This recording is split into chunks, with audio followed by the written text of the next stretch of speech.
Okay, I am going to say welcome everyone to our webinar today.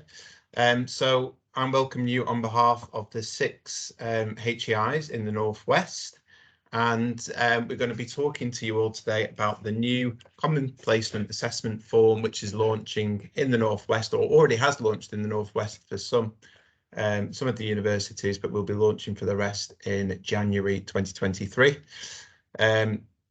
So plan for today is we are first of all going to have Tamsin Baird from the CSP, and she's going to talk to us a little bit around the background of the CPAF documentation and what it is and how to score it, and all the how-to bits really. And then we are going to talk to both Anna and Danielle from Bolton University, and they're going to share their experiences so far because they're already using the CPAF documentation, and they're going to take us through what it looks like on PARE, because a lot of the work that we have been doing has been getting this documentation up onto the PARE system, or PARE, depending on which one you go with. Now, we've got 15 minutes at the end for Q&A. So there's a QR code in the bottom right hand corner there. So now's your chance to use your phones to scan that QR code so that you've got the Padlet up. If you haven't used Padlet before, basically if you just go on the plus in the bottom right hand corner, you can add a question, and we can answer them as we go along. We can answer them after the session if we don't get to all of the questions today, and we'll cover a few of those in that Q&A session at the end as well. If the QR code doesn't work for you, or you're not keen on QR codes, I will also put the link in the chat once we've got Tamsin off and running with her bit. We'll be sending the recording out, so don't worry if you've got to go early. We will be sending the recording out along with a bit of a resource pack for how to use the CPAF as well. So we'll be sharing that with everyone that's signed up, or if you've got any colleagues that have signed up but couldn't attend today for whatever reason, we will share it with them as well. And feel free to kind of distribute that widely to your colleagues. Okay, so I'm going to stop sharing, and I am going to hand over to Tamsin. If you want to start sharing your slides, Tamsin. Yeah, thanks, Paul. Is that all up and running? All up and running, and over to you. Brilliant, thank you. So yeah, good afternoon everyone. It's great to see so many of you here today for this webinar to support the launch of the Common Placement Assessment Form, or CPAF as it's known, in the Northwest region. My name is Tamsin Baird and I'm an Education Advisor at the CSP. And I'm going to be spending the next 15 minutes or so running through an introduction to CPAF. We're going to highlight why and how it's been developed, and then go on to run through the different sections as a basic overview, and importantly the resources to help you guys as practice educators as you transition over to use it. Okay, so the big question, why was CPAF developed, and you know, what is it hoping to achieve? So we're going to go back a little bit here and go back to January 2020. At that point, there was 42 different physiotherapy placement assessment forms in use across 54 universities within the UK that ran a physio programme. Now, practice educators told us that this made it harder to take students from different universities on placement, and also meant that students were often being assessed differently dependent on where they went to university, often being assessed against different learning outcomes. So, for example, back in September 2020, we at the CSP took on 4 students on a leadership placement with us. And they were from 4 different universities, and they all had different assessment paperwork for us to get used to, which, you know, echoed the thoughts that we were getting from practice educators, that this was a barrier. So importantly, and especially for your region, because I am aware that you did have a assessment form that was used across the universities prior to CPAF. But importantly as well, many of the forms were so clinically focused that they were not applicable across the 4 pillars of physiotherapy practice. So as well as the clinical pillar, there was a need to ensure that the paperwork captured the core skills of physios working across the research, education and leadership pillars, as these are areas where lots and lots of physiotherapists work. And this limited the number of placements offered across the pillars. And it also meant that students questioned their acceptance because, you know, if learning objectives could not be achieved when they were completing a project as part of their placement, for example, then they questioned how these aspects could be classed as meaningfully contributing to their placement learning, and felt that these experiences were less than the clinical components. So the profession aspired to go from 42 different forms to 1, okay? So along with partners in practice and representatives from universities in all of the UK regions and countries, there was an opportunity to come together and to create 1 form, okay? So 1 form meaning 1 way to assess physio students on placement that could be used by all students, no matter where they study and across all areas of physiotherapy practice. Now, the creation of 1 standardised form also enabled the whole profession to prioritise the fundamental knowledge, skills and behaviours that were needed of the future physiotherapy workforce to enable graduates to thrive in modern, complex and diverse UK healthcare system.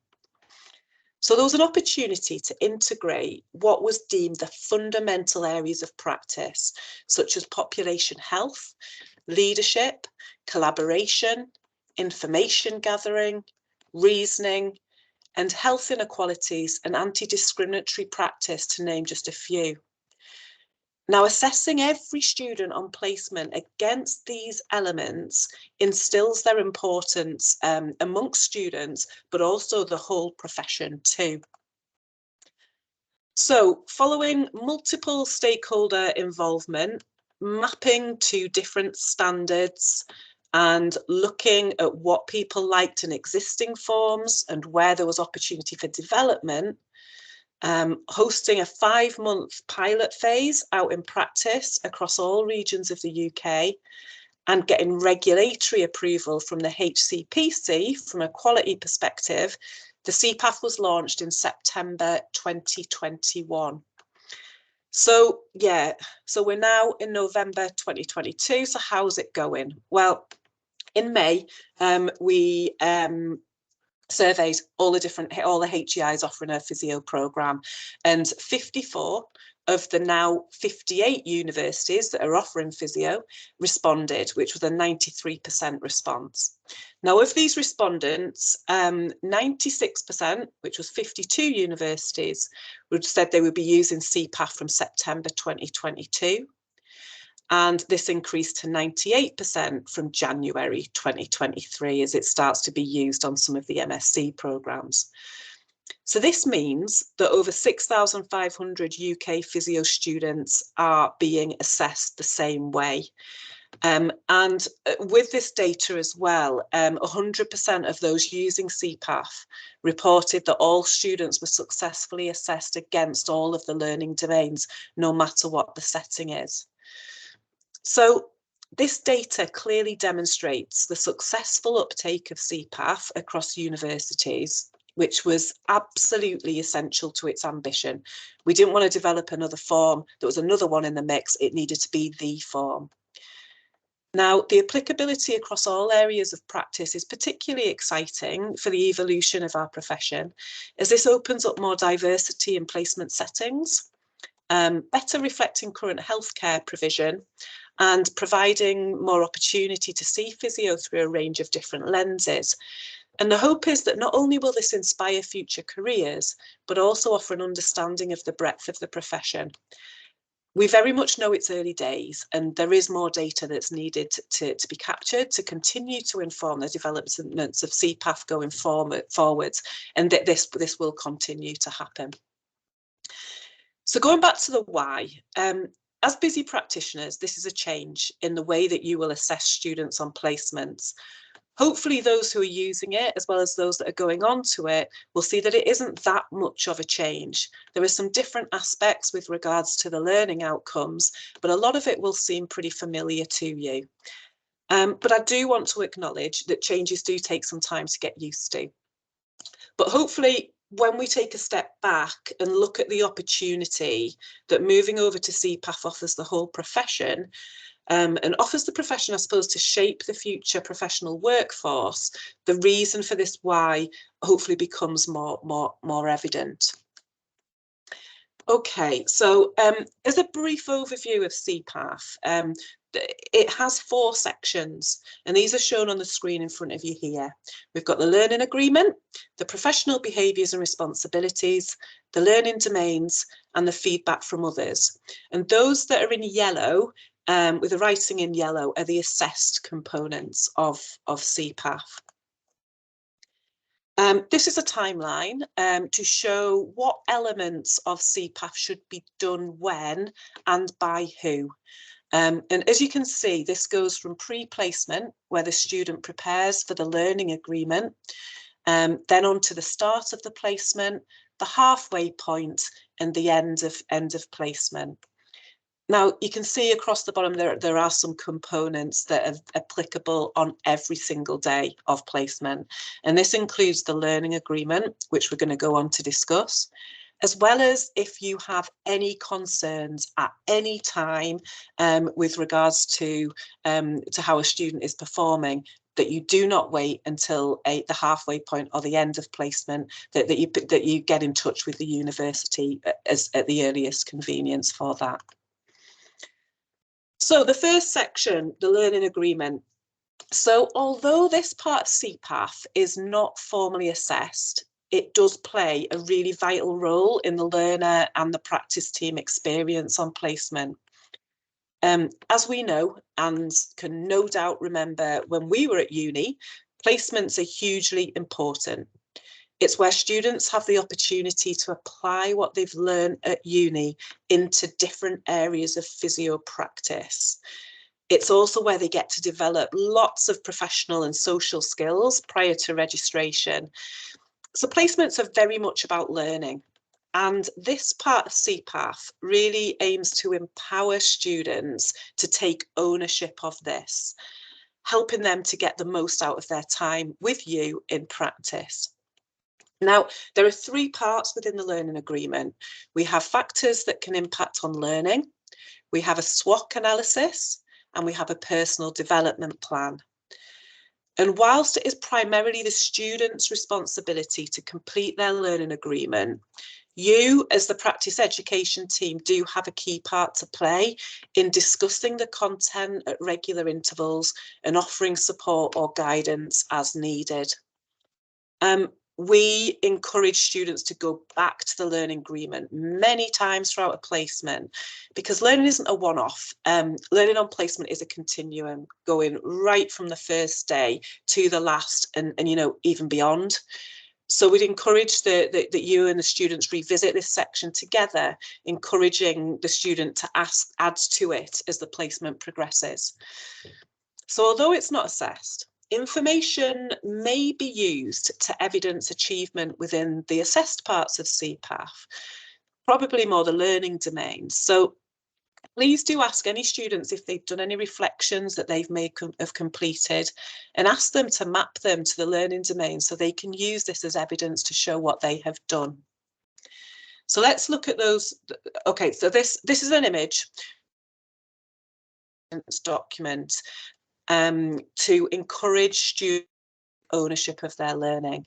Now, the student guidance document, which I'm going to provide the link to the web pages to shortly, was actually written by a group of students on placement with us.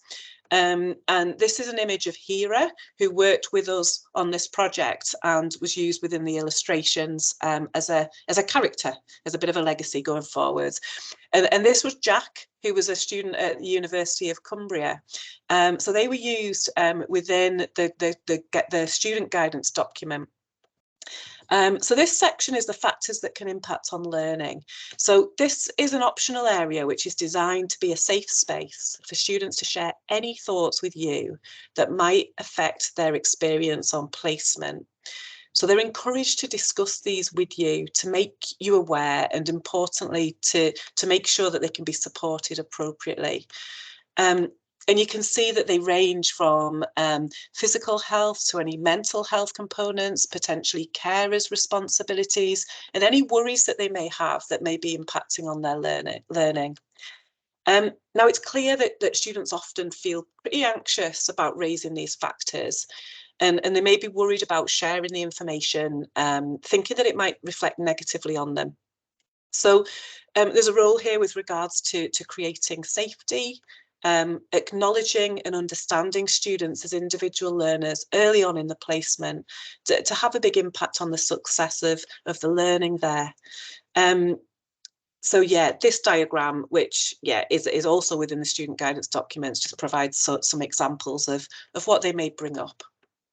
And within the practice team guidance document, that there's some tips in there with regards to some questions that we recommend to ask to bring up the conversation about whether there's been anything that's been put in this box, or are there any factors that can impact on a student's learning. So next up is the SWOT analysis.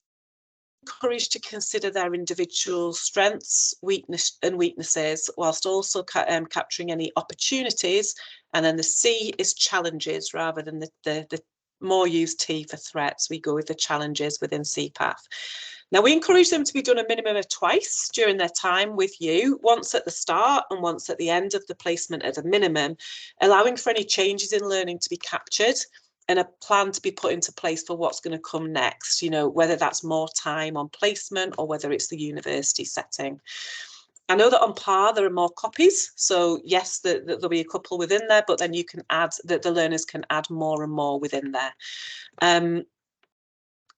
Okay, that's the SWOT analysis. And next up, we've got the personal development plan. So this section allows students to shape their individual learning and seek new experiences whilst on placement. So it's here that they should think about what kind of opportunities they may have access to, and to discuss these with you, taking into account what resources may be available.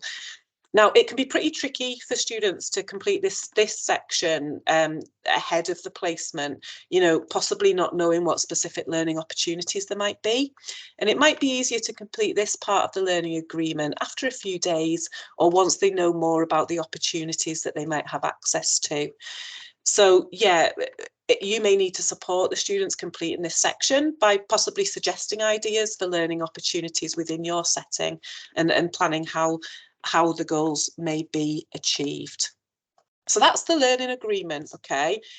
Owned and driven by the students, but a really important factor for you to support and to guide there as well. So the professional behaviours and responsibilities. So this part of CPAF assesses the fundamental professional qualities, competence and behaviour of the student whilst on placement.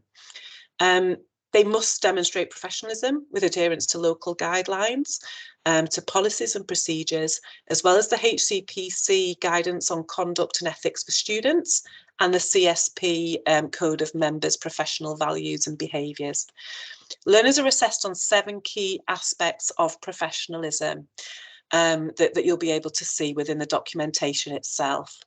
Now, this part is marked as a pass or fail for all learners, and it's recorded at halfway and at the end of placement points.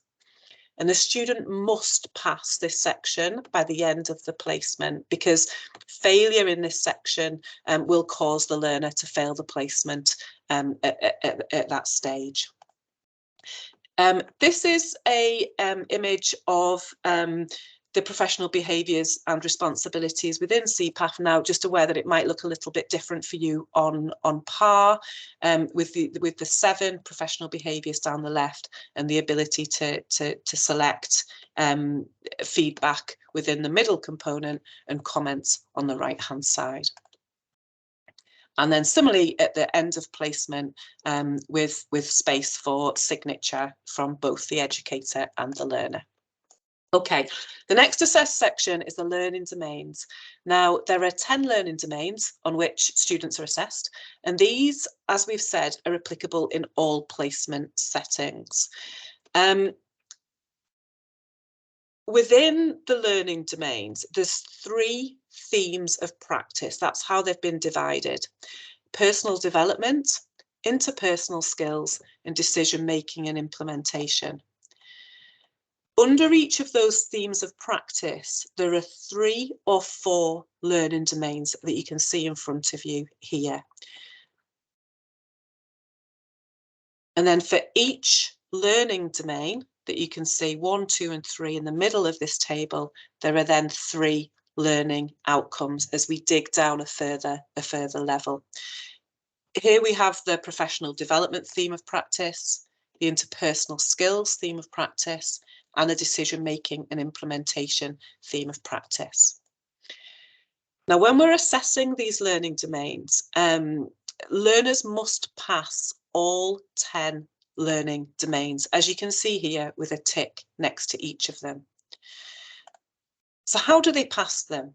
Well, they pass them by either passing all 3 learning objectives within that domain.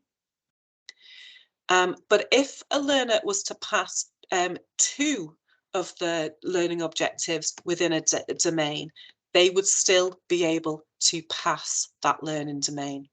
However, if they were to fail 2 or more of the learning outcomes within that domain, they would not be able to pass that learning domain. And then the next layer of this would be that it is possible to fail a maximum of 3 learning outcomes across 3 different learning domains. So like in the previous slide, on this example, someone has failed 1 of the 3 learning outcomes within this domain, and that has happened 3 times throughout all of the learning outcomes. That is okay.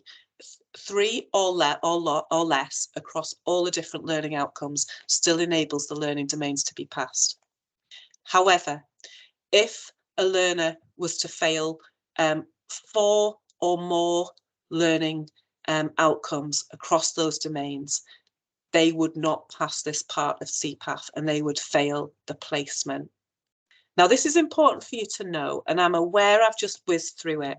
This is detailed in lots more detail within some of our guidance documents. But what I'm really pleased to say is that within the PARE system, it will pick up how many, if any, have been failed and give you the outcome of that without you having to cross-reference and go back through it. Okay, so this slide, again, it might look slightly different within PARE, but it just shows one of those learning domains, 3 learning outcomes, and then the ability for the students to self-evaluate and for you to evaluate at both the halfway and the end of placement points. I know this is tiny, it's not meant for you to be able to read the detail at the minute, but it's just to show the assessment criteria that sits behind each of those learning domains as well, so that you can see what that is and be able to refer to it in more detail when you're assessing students in practice.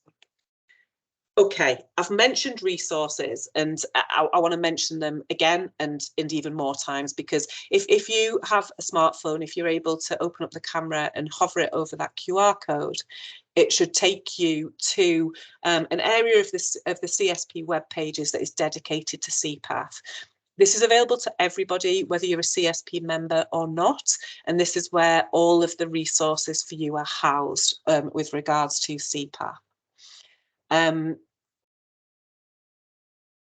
There's 3 elements of this that I want to really drill down into. There's a guidance document for the practice team. There's a guidance document that really unpicks those assessing the learning domain section that I've just talked about. And there's also a student guidance document, all of which can be downloaded and referred to. There's also a series of videos. So you can see there's 6 videos there that are between 10 and 20 minutes long, again, for us to really unpick elements of those CPAF for you to be able to go back in your own time to be able to do that. Okay, and the final section of CPAF, which is not assessed but can be used as evidence for the learning domains, is a space for feedback from others. So whether you are involved in a placement where it's a team approach and people other than the practice educator want to contribute to feedback, that can be captured within CPAF as well. Okay, final slide from me is just a little bit of a plug to talk about the principles of practice-based learning, which have recently been launched. They've been developed by the CSP in collaboration with the Royal College of Occupational Therapists, and it goes through some principles of practice-based learning from a student, from a practice, from a university perspective, and I'd urge you to download that and have a read through, because there's lots of elements to support you in practice to take from that. Okay, thank you. Over to you, Paul. Brilliant, thanks Tamsin, and huge well done. I can only imagine the amount of work that's gone into not only creating the CPAF but also then supporting its implementation across the country. So huge well done for that. Right, so I'm just going to share a reminder again to try and use the Padlet for any questions. I can see 1 or 2 questions in the chat, which is fine. We will come to them as well. But the reason we want to try and keep them to the Padlet is just so we've got an FAQ resource really for everyone. After this, we will get to them all, and we will send that out to everyone that's registered in an email, so you've got a record of that and you can share amongst your teams. So I'm going to hand over to Anna Zima now, who's going to share what this all looks like on the PARE system and some of her experiences with the document so far. So over to you, Anna. Thank you. Hello everyone, my name is Anna Zimmer. I'm one of the lecturers at the University of Bolton, and we actually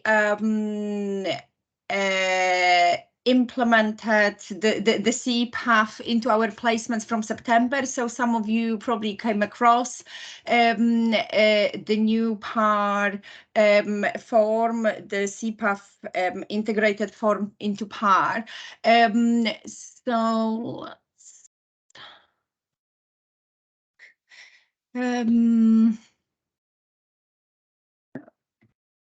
So I would like to show you how it works with PARE or PARE. When we started planning to use CPAF, we really wanted it to be as easier transition for the clinicians as possible. Therefore, we decided to integrate the new form into the platform you were already familiar with. So when the students come out on placement, you use PARE, and you need to sign in the usual way. I'll try to sign in, and then as usual go to your assessments, and then find your students. I had a consent from one of the students who just started a placement to use her form. There is no assessment details input yet. It's only her name and the place where she is out, and then the level of placement is a level 6 placement. She is a student from Master's Pre-Reg program, so that's the level 6 placement. So when you go to PARE and see the learners form, it pretty much from the screen will look within the navigation very similarly as the previous experience. We'll have a title page where all the details should be input in, the students, the university link, the dates, and then the timesheets like it used to be. And then you've got the next button taking you through all the pages, or you can use, as before, the content page and directly navigate wherever you need to be.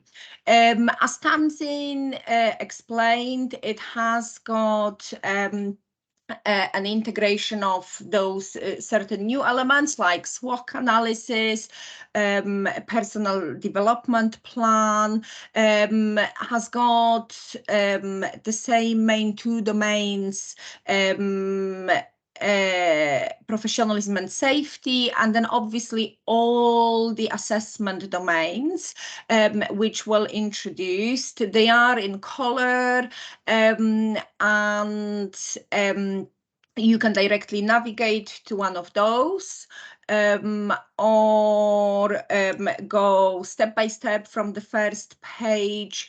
You've got your timeline at the very beginning of the document. You've got some explanation and information. We do encourage you. I've been sending to clinical educators I worked with between September and now links to CSP resources. We do encourage you to have a look at them, but there is a brief summary about how it works, all the main aspect of the new document. You've got a marking flow chart, which is supposed to help you with the assessment process, the glossary, learning agreement,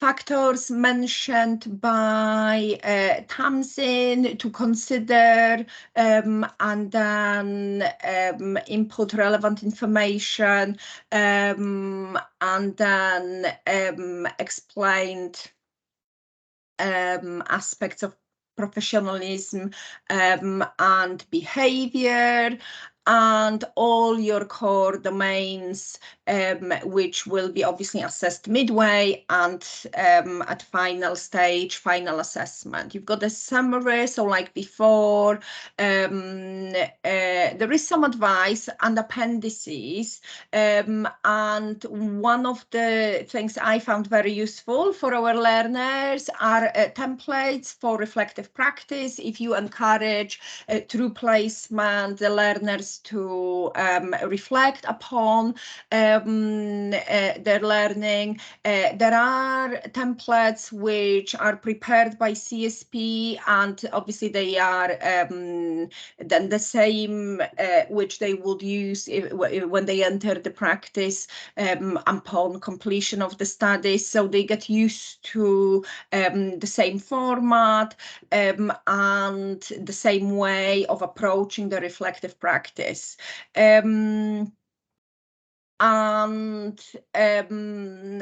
What else? I think from the first encounter, and I've seen already the comment in the chat, yes, it did take a little bit more time, but my feeling was from people who fed back to us through the midway assessment, because it was very new. I think the final assessment was much easier to navigate. I think when you read it, let's open one domain. When you navigate through it once, I think is much easier to do it next time, and then the next time. Is a lot of clicking, which is quite fast pace. Every domain is explained on the page, so you can always refer.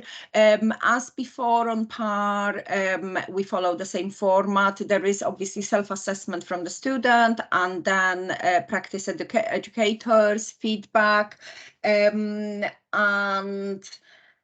The document will be put as before by your placement team, so your PAF for yourself, and they will obviously make the students allocations. And I think that's very much how I wanted it to quickly introduce it to you. So from accessing and layout perspective, we wanted it to be very similar to what you are familiar with. And then the content obviously will take, I suppose, couple of placements to happen. So you get more and more familiar with the exact domain scoring. Another elements of the PARE stay exactly the same. You've got an ability to discuss via PARE with any issues with us, or leave comments, access timesheets directly, and other documents if required or relevant. And I hope it doesn't look overly complicated. I hope it's something which will be straightforward to use after a couple of students' placement. And that's very much, I think, from me. Let's Brill. Thanks very much, Anna. That's useful, and yeah, a lot of work's gone in with the HEIs and the developers of PARE to make it look as similar as possible, as Anna said there, to the old Northwest CATS document. And we have kept the same process as well for if students have any kind of safety or professional issues. It's the same process that we're following, so that's not changed. And as Anna said, a lot of it's very similar, just updated learning domains. And I think one of the biggest benefits for me, I think is going to save everyone a lot of time, is that the learning agreements and the reflected documents are all in there, so it's not done separately, and all the other universities haven't got them in in different ways, so it should be a lot more standardized for educators. What I just wanted to add, last thing, is still work in progress. So if you give us a feedback and some comments, we can approach PARE team. And already after this September-October placement, we have a couple of things we now want to take back to the PARE team. So hopefully before January, we will be able to do little tweaks within the format, add a couple of informations. So if you have anything you would like to get included, please do let us know. Yeah, thank you. Thanks very much, Amy. Yeah, look, I think keeping that ethos of co-creation, absolutely, all the feedback that we get, the better. So bearing that in mind, I'm going to now hand over to Danielle Williams. So Danielle's in the unique position of seeing this from both sides, having just joined Bolton University. I think you said that it was last Monday, wasn't it, Danielle? Yeah, last week. After using this as an educator, so should get a really good perspective from Danielle. So I shall hand over to you, Danielle. Thanks, Paul. Yes, so my name's Danielle. I was working previously in stroke rehabilitation at Bolton, and last week came over to join the team at University of Bolton. So as a clinician, I got to try this with the last group of students we had through. So I've just been asked today to go through a few bits that worked well for us, and a few hiccups. Like Anna said, it's new. So there's going to be things that the clinicians need to get used to, and if there is anything that could do with tweaking. So I'm just going to get PARE up while I'm speaking to you, hopefully. Is that right? Can everyone see that? No, actually, I can still see you at the moment. So maybe. No. Let's try again.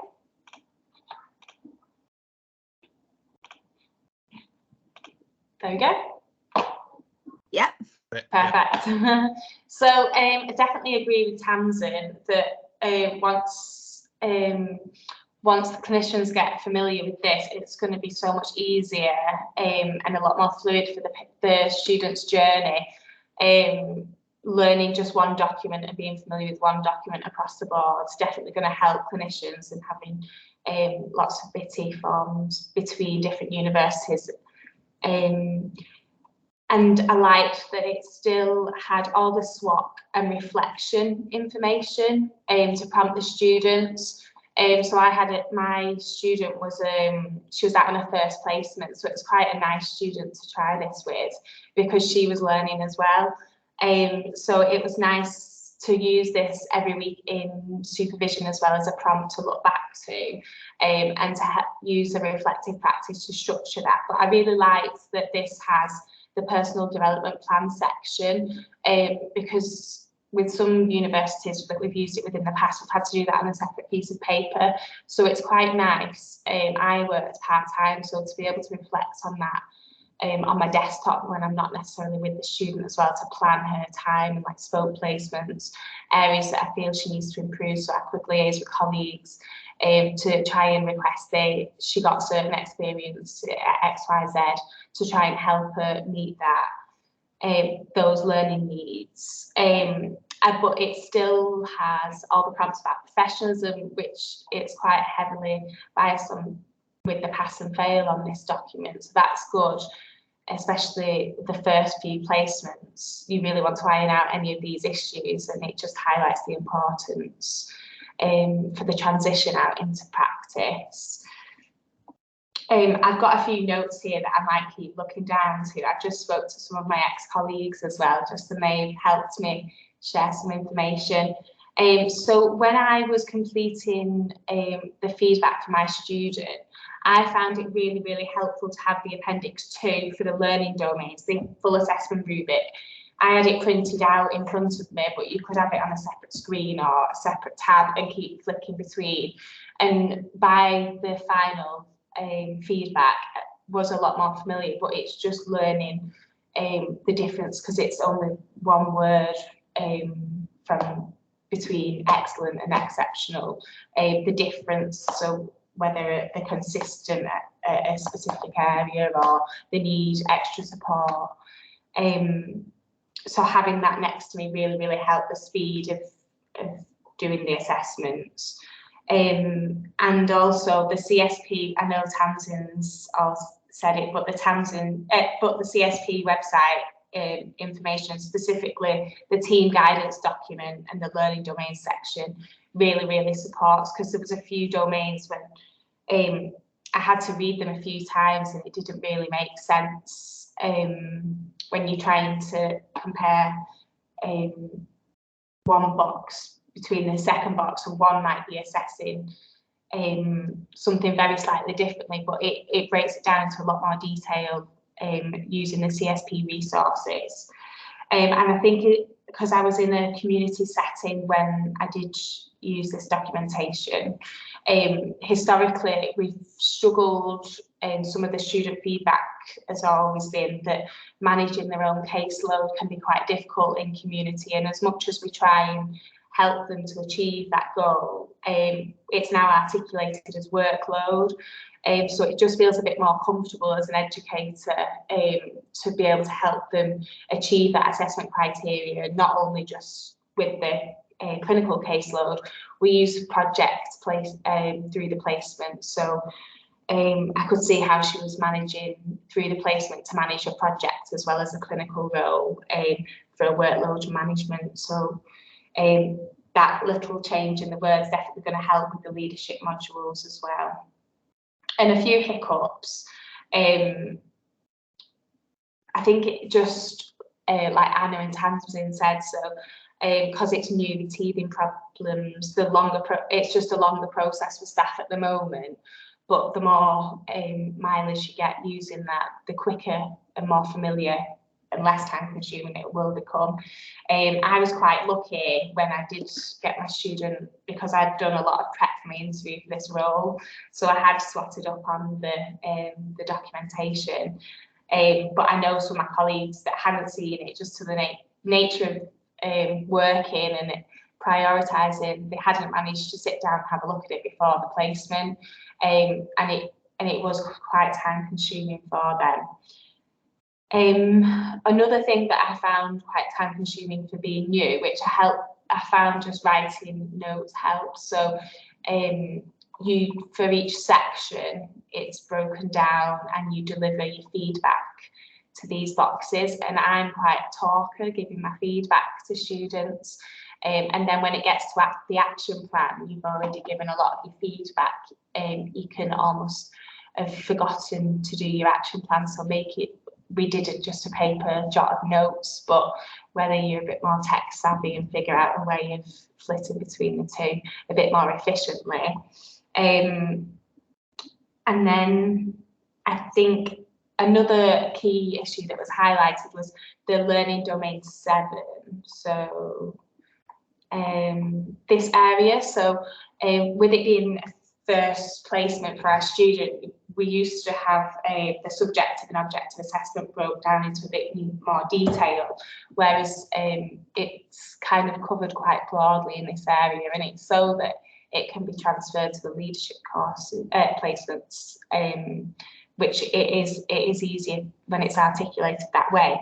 But I suppose, is it important that it's not, and do you just if they don't score as high because they're not as good in the subjective or objective, it's that you're really, really clearing your action plan and using the personal development plan specifically for that student that finds the subjective or the objective harder in the clinical placement setting. The only other one that I briefly spoke to Anna about before is when the visiting tutor, the academic staff, there's no box anymore for them to comment on. So whether we're saying, I know this is for feedback from other MDT members, but then we were just speaking about the discussions tab that Anna highlighted, and that's not something I've used very well with the previous PARE documentation. So it'd be something I'd have needed to become more familiar with. Then we spoke as well with Anna about previously you've had to cover 80% of your placement, and there's no specific boundary on the amount of placement to be covered to pass. So they were just a few queries that need to, probably I need to find the answer out so that when I'm getting asked, I can answer them for people. I think I've gone through the pros and cons there, but if there's any questions. Brilliant, thanks very much, Danielle. Thank I think you. it's really useful to get that perspective, and you know, I think I can see a few questions and comments that obviously this is change and there will be a transition period there. And with that, you know, I'm sure there'll come with its challenges as you've alluded to. So I think in your opinion, Danielle, just because I can see a few questions kind of hinting around this, how user-friendly, once you've kind of got over that first hurdle of new paperwork and a few new bits to it, which, you know, we'll be rolling out training, and each HEI will be providing support, visiting tutors, etc., to support with that. But I wonder how easy you think it will be to use once we've kind of got over that new system, or not new system, same system, but new paperwork hurdle. Yeah, I think definitely doing the CSP learning resources helps, because I tried to almost not do it at first, but it was just taking longer. So just by taking that extra little bit of time to use the resources really sped up getting through the documentation, and having the appendix so you can refer to it when marking the specific domains. So the appendix 2, I think it is, where it breaks down the form into a bit more detail, really sped up the process for me.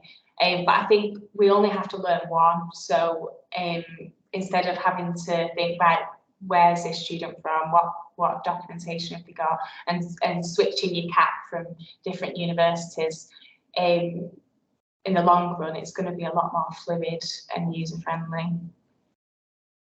Great stuff, that's good to hear.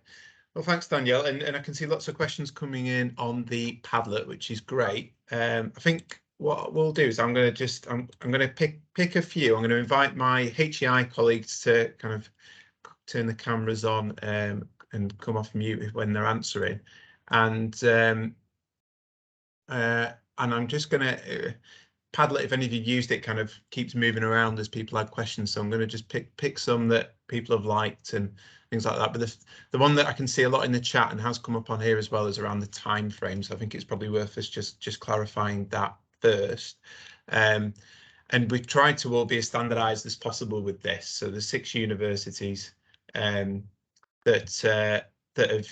that are launching this, and obviously we've all got placements at different dates, so there is some slight differences, but we're all kind of launching it now, hence this event. Bolton have already started. I think Liverpool have started it but are coming on to the PARE system, and the rest are going to be starting in 2023. For us at Salford, we're launching it from February, but there is some slight nuances to that, because I know we've got some final year students that start in February that we just said let's finish off on the old paperwork to get them through. So there are some nuances to that, and again, I'll just open it up. Does anybody want to add anything to that around what's going on at your own universities? Otherwise, I'd encourage people to just contact the universities, and we'll be transparent when we send out our allocations as well. Everyone happy with that from the other universities? Yeah. Brill. So let me pick another question that's come in then. So I'm going to pick, there's one around level 7 students, and we don't have any level 7 students at Salford. So it's, will CPAF be used for level 7? Will grades on placement make up part of the degree outcome? And I can see that has been answered in the text, but I'll invite some of my colleagues to come on and just add a little bit more to that as well. Who would like to take that one? I think we're all organising pre-reg, aren't we, within our master's programme. So whilst the academic component is at level 7, the placement components are all pre-reg. So they're predominantly at level 6. So within that, that's kind of the range that they're being assessed at.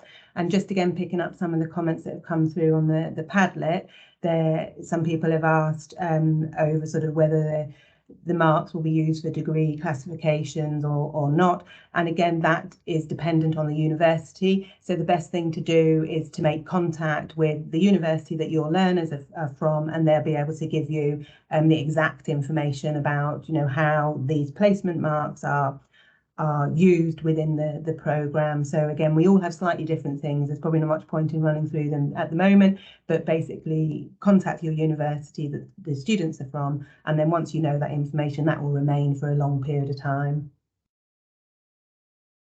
Real. Thanks, Amanda. Okay, if no one's got anything else to add to that, let's move over to the Padlet. So it's a question, how do we mark students across the 10 domains? First year students who are on more observational placements. So I'm happy to take that one, and anyone can add to it. But again, it will depend on each university. For example, I know our first year students for not observational placements and more introductory placements, but it's more of a pass or fail.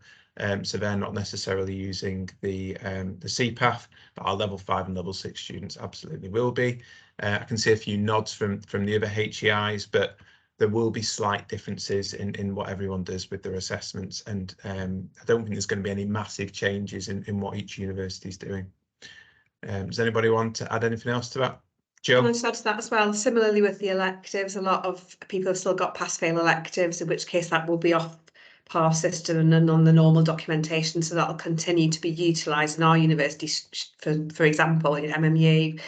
So we'll continue to use pass or fail for any observational or elective things, and the PARE system will be used for anything level 5 and level 6, including level 6 for pre-reg at MMU.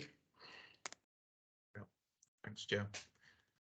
Okay, let me look again at the Padlet. So there's a few questions. I've seen a couple around access. So do staff need to have access to the PARE system to complete this? And yes, I can answer that one very definitely. So the access will be exactly the same as what you've done before through PARE, and it will be within your own PEF teams that will be able to sort that out for you. So access them in exactly the same way as you did before to get access, and the access is exactly the same way. What else have we got? So I think there's certainly a comment, at least, around there being a little bit of a learning curve for staff here, and the familiarity and the time. So what I would potentially answer to that one, and I can see I think Amanda's given a similar answer in the actual Padlet document.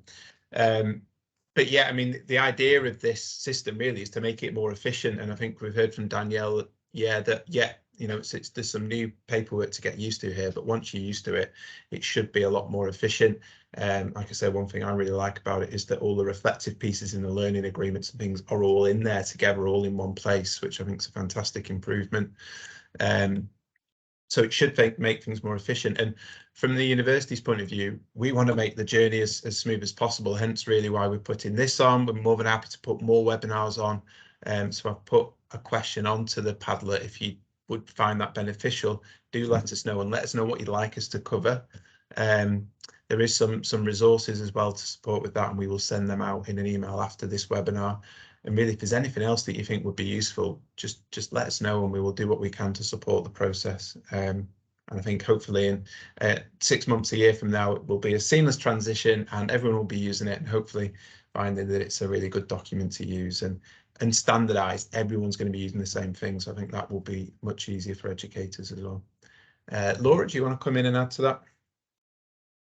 It was just wanted to just add a comment around, I think, Danielle, you made the comment that it had been noticed that it doesn't say it currently in the CPAF around achieving 8%. The students do need to make sure that they attend 8% of their placement. So that's noted, and that's something that we'll report back to PARE to get that added on, because that is absolutely the case. You know, your student does need to have attended 8% of the placement in order to be assessed. So I just wanted to make sure that that was clear to everybody on the call, and we'll aim to get that added, because I know it said it right.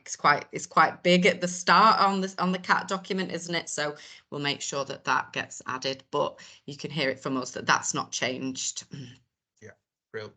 Thanks, Laura. And then Tamsin, I think you put your hand up. I might just ask you to expand on, there's a couple of questions around the comments and action plan spaces as well. So I might ask you to cover that one, because I think you're probably well placed. Yeah, sure. And I was just going to go back to the question that the comment that came in about the time. And yes, this is a change. And I think that, you know, there's a few different, I don't want you to feel that this is all on practice, because we need to be working together with the universities here and the students as well, who will be prepped and coming out and may be able to support with that, with the transition, and yourselves.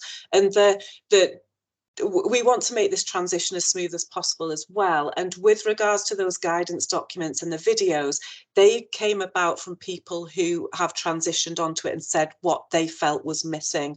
We want to listen to you guys, and if there's anything there as well that you think, oh, this would have been really useful, please let us know, because if you're thinking it, probably other people are as well.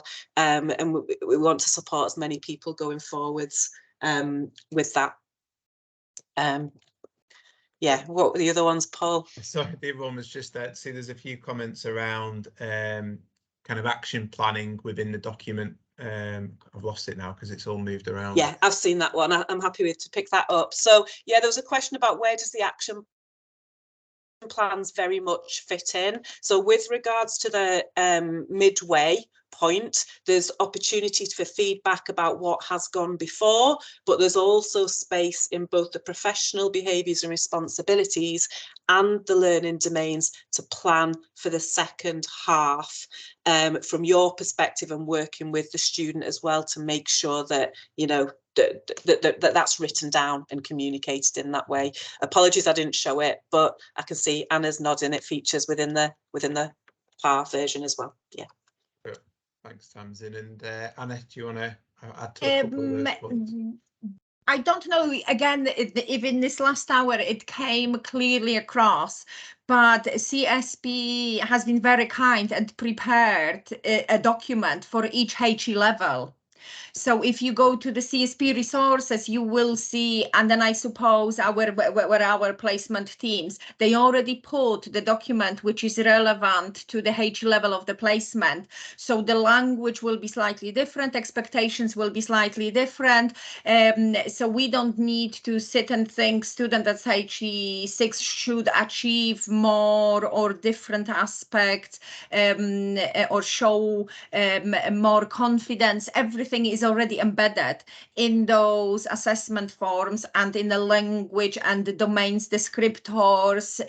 So I found it very, very helpful that there is several HE levels, and they will be straight away incorporated to the learners coming to you. Thanks very much, Anna. And I can see we're coming to 1 o'clock, but just as a final one, I can see there's a question around asking around these CPAF, the new 10 domains which have been covered today. Are they instead of the original domains that we used to assess on the PARE document? And yes, that's absolutely it. You've hit the nail on the head. So this is the new learning outcomes, new domains that will be used, and we've built them into the PARE system, so they will replace the old ones. But I think a really good idea, I think it was from yourself, Tamsin, in the chat, I've lost it now from scrolling down, was that the HEIs can absolutely create a document to tell you when we're all moving across, and so you've got all the different times. So we're more than happy to put that together and share that as well as an additional resource. Fine, so we're at 1 o'clock. Has anybody got any final comments as we close? Is your hand up, Anna, from earlier, or are you wanting to make a final point? Yeah, it is a legacy hand, sorry. No problem. But I can make a final comment for myself. Just come and talk to us. Communicate. When my students now came out September, October, November, I sent every clinical educator an email about this webinar and about just coming back to us. If you're not sure, just go to the CSP resource bank and talk to us. Yeah, absolutely. Thanks, Anna. Yeah, and the Padlet, if you've still got questions and our answers have led to more questions, then please do keep adding to that Padlet. I'll give 24 hours to people to add an answer, and then we will. I'll send an email out tomorrow with that resource on, so you've got an FAQs resource and the recording and all of the resources that we talked about today. So please distribute them, and if you'd like to get some more training from us, let us know on the Padlet, and we will look to organise some more webinars in the future as well. But it's 1:01, so let's finish there. Thanks everyone for attending today. Thanks to all my HI colleagues for supporting this webinar and for answering those questions. And yeah, we hope to see you all soon. Thanks everyone.